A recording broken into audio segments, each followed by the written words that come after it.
Ya estamos con los y las invitadas acá para charlar los temas. Cecilia Barros, les decía antes, dije precandidata, obviamente ya es candidata. Gervasio Muñoz de Inquilinos Agrupados y Bruno Rodríguez de Jóvenes por el Clima.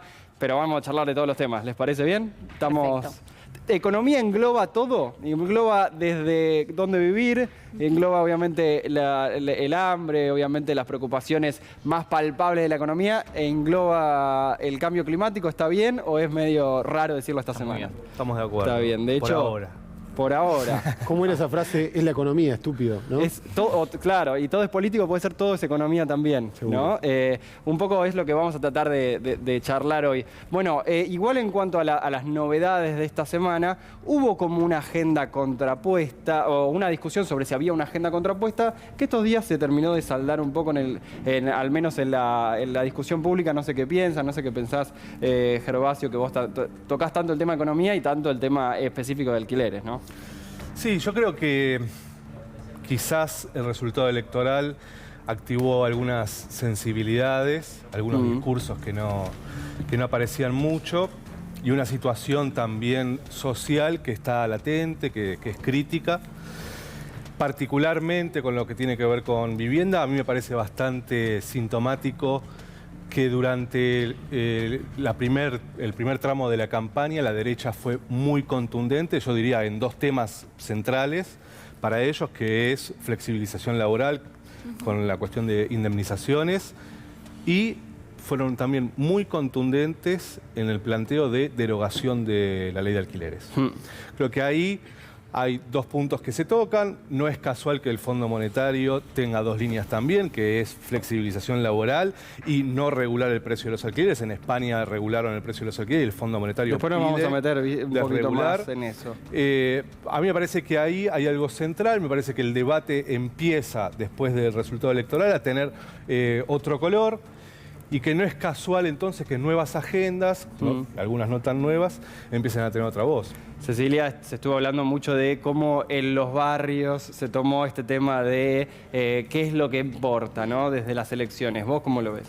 Sí, yo creo que ahí hay algo que a mí me gusta siempre mencionar, que es la interseccionalidad, que cómo las diferentes opresiones, ¿no?, operan y van excluyendo a las personas del sistema. Y ahí una de las discusiones que venía circulando es la de feminismo versus economía. Y en realidad las dos van de la mano, ¿no? Porque no es lo mismo, yo siempre digo, ser mujer pobre que ser mujer pobre, travesti, trans, porque acceden menos al trabajo, por ejemplo, al trabajo formal.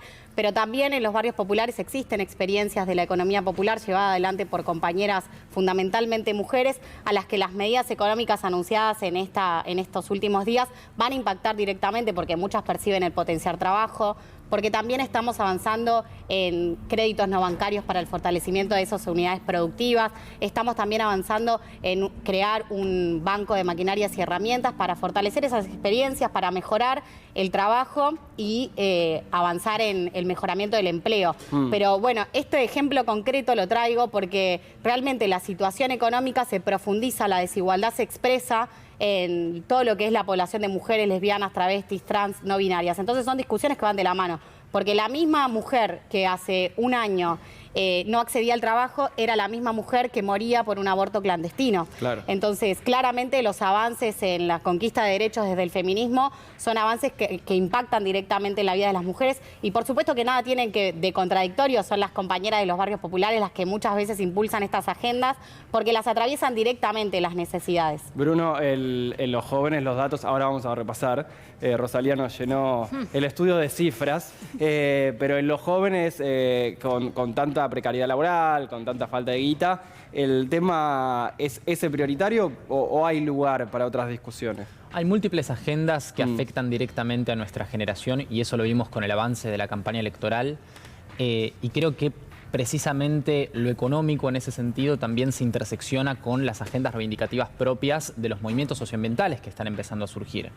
Hoy venimos de una movilización sin precedentes en la historia de la lucha socioambiental, en la historia de la lucha contra el cambio climático, porque hubo un vuelco masivo de las estructuras tradicionales de militancia política, hablo específicamente de los partidos tradicionales, a las calles específicamente por cambio climático. Vimos a las organizaciones ambientales tradicionales, a las ONGs, a los movimientos juveniles emergentes, como por ejemplo Jóvenes por el Clima, colectivo al que yo pertenezco, pero también vimos al PRO, a la Cámpora, vimos a estas distintas expresiones que forman parte de la vida política, y eso me parece sumamente importante, porque las mismas bases sociales juveniles de esos partidos son en definitiva las que deben trasladar sus reclamos a las dirigencias que terminan convirtiéndose en nuestros servidores públicos. Obvio, nadie quiere quedarse afuera de una foto en la cual hay gente movilizándose, en la cual hay gente reclamando. El tema es después cuando empiecen a chocar intereses. Pero son demandas genuinas, creo que son transversales, ¿no? Sí, sí. Digo, me parece que, como dice él, el aborto, el feminismo, el cannabis, ¿no? Y el cambio climático son temas que pueden atravesar la ideología, digamos. Obvio, pero para que cambien las cosas van a tocar intereses. Y eso en un momento donde está todo bastante quebrado. Empezamos, Ro, con algunos de los datos. Lamentablemente, cada uno nos va a dar un debate en sí. Obviamente, inflación se conoció esta semana. Es el dato más llamativo siempre porque hablamos mucho de guita los argentinos, ¿no, Ro? Todo el tiempo, y este año en especial, pero sobre todo en los últimos 4 años, en realidad los 4 años del macrismo, donde tuvimos un feroz recorte del salario frente a la inflación, es donde se está viendo y cómo continúa, ¿no?, tan castigado el bolsillo argentino. Bueno, inflación de agosto 2,5%, el acumulado 32,3%, muy por encima obviamente del 29% que había proyectado el gobierno para todo este año, pero quiero avanzar en los otros datos que también son relevantes. La canasta, se conoció la canasta que mide la pobreza y este dato va a interferir, en realidad no porque este es de agosto, pero hasta el de junio es el que se tiene en cuenta para el dato de pobreza. Del primer semestre de este año. En agosto se necesitaron 68.300 pesos una familia tipo para no ser pobre. Y el salario mínimo, miren el salario mínimo, se va a ir a 32.600 pesos recién en febrero del próximo año. Y ahora, sumando este tema, salario mínimo, vayamos al último dato. Para mí muy importante, que no se habló mucho, se dio a conocer ayer. Desempleo. Si bien bajó 9,6%, bajó 1 punto con respecto a 2019, con respecto al segundo trimestre de 2019, que habíamos vuelto a 2 dígitos después de 13 años. Pleno confinamiento. 2019. En el macrismo habíamos vuelto por la crisis, por la debacle financiera, desde 2018 terminamos con 2 dígitos de desempleo, la cifra más alta en 13 años. Bueno, logramos bajarla recién ahora, 9,6%, pero cuando uno analiza el interior del dato de desocupación, ve que el sector más castigado son el de las jóvenes mujeres. Muy por encima es el desempleo en las jóvenes, 22,4%, más del doble entre las jóvenes mujeres de hasta 29 años. Bueno, en los varones, claro, en los varones es de 16%. La brecha es muy grande y es por eso que el gobierno va a anunciar la semana que viene un plan de jóvenes destinado a las mujeres. Mira, ¿es el plan Te Sumo? No, es otro. Mirá. No me quieren dar muchos detalles, pero me están anticipando que va a ser ya se los vas a sacar. Tiene más información que yo, increíble. Están trabajando en una iniciativa especialmente dirigida a las mujeres, porque la economía se está recuperando, pero sin ellas. Entonces ese dato es clave. Y no solo sin ellas jóvenes. Bien, mientras vamos viendo los otros números, Cecilia, ¿esto lo ves contiene o no cambia? Digo, ¿solo contiene o puede cambiar mucho algo, una medida así? Sí, los datos de que las desigualdades económicas se profundizan por cuestiones de género son datos que en realidad hoy ponemos sobre la mesa por los avances que hemos construido desde el feminismo, desde las calles, pero también desde lo que es la gestión del gobierno nacional. Digo, tenemos compañeras como Mercedes D'Alessandro, que compañera economista, la Dirección de Economía del Ministerio de Mujer, Género y Diversidad, que el año pasado pensó, ¿no?, todo el presupuesto anual con perspectiva de género, y están pensando para el próximo año también el presupuesto con perspectiva de género. ¿Y esto qué quiere decir? Pensamos todas las políticas económicas con este dato presente que tiene que ver que en concreto lo que sucede con las compañeras, con las vecinas de los barrios populares es que no acceden al empleo formal porque somos las que primero estamos cuidando en nuestras familias, ¿no? Entonces, por nuestras tareas de cuidado muchas veces no accedemos al trabajo. Y después también hay otra situación que es que cuando vas a buscar trabajo, si estás en edad, ¿no?, de lo que se conoce como fértil, no te toman. Exacto. Pero si tenés pibes, te preguntan con quién los dejás. Y muchas veces eso no alcanza. Y es una discriminación que sufrimos cotidianamente. Digo, yo soy madre y fui madre muy joven, fui madre a los 18 años, perdón que soy autorreferencial, y soy de un barrio popular y muchas veces nos pasa pasaba que en esto que yo digo, ¿no? De cómo se atraviesan las distintas opresiones, yo iba a buscar un laburo y entonces cuando iba y presentaba que era de Villa Soldati, que era madre soltera y que era joven, no accedía al trabajo. Y los trabajos que me quedaban eran trabajos precarizados. Entonces, tener estas iniciativas tiene que ver con atender una demanda que venimos poniendo sobre la mesa desde los feminismos hace muchos años y que necesitamos un gobierno como el que tenemos hoy, que visibilice esto, que nos dé lugar, digo, porque no es casual que hoy yo pueda también ser candidata, que hayan compañeras que construyeron el feminismo en las calles siendo parte del gobierno, para pensar políticas públicas acorde a las necesidades de nuestras vecinas. ¿Cómo ves y lo quiero charlar con ustedes por este rebrote fascista que seguramente se vea en los próximos años en la Argentina, porque se ve en todas partes del mundo? Vamos a hablar de la palabrita libertad después, pero incluso Milei diciendo la paridad de género es violenta y buena parte de los libertarios apuntando a eso, a la violencia de buscar que esa desigualdad en la cual trajo Fero a la mesa hoy, en realidad es parte del mercado, no sé. Y específicamente con el tema mujeres lo tomó así la derecha. ¿Ves que puede haber una resistencia hacia todo esto que están diciendo?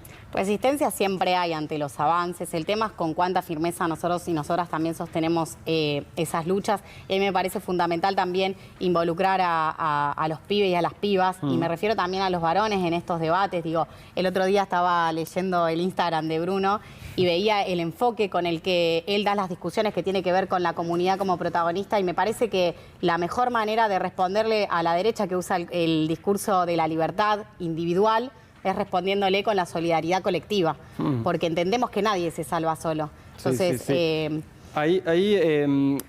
también pensaba cuáles son las prioridades. Y ahora que va a estar Alejandra en la calle, lo vamos a charlar de muchos. Yo recuerdo un debate del año pasado, te miro a vos, Gervasio, cuando se dio, bueno, ¿quiénes la estaban sufriendo más? ¿Los que habían sacado un crédito UBA o los que estaban alquilando?